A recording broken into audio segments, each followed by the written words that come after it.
it was good. Yes. Because it was not bad, then I didn't harvest. It's characteristic like ERE.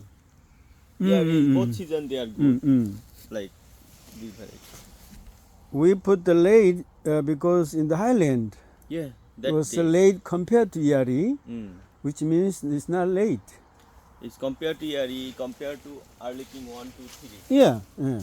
We make comparison with our own variety. Mm. That's why it was late. But compared to this, there are a lot of variety not coming out that period. That was late. Not too bad. So you're already flowering. Yeah, all flower. Evenly. Yeah, Mm. they flower.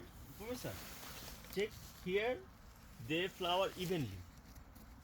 That's important. There are no mistake. Like small plant here to here, big plant, all flowers. It's very good uniformity.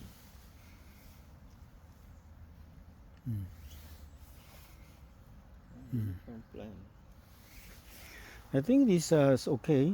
Virus resistance. Yeah, virus resistant. It's pretty strong resistant to virus. What was crossing patterns of this one? Yeah. It was from the Rose Valley? Yeah, rose. Rose Valley, coming from Rose Valley. Okay, I also keep looking. This one, checking. So I was going through the all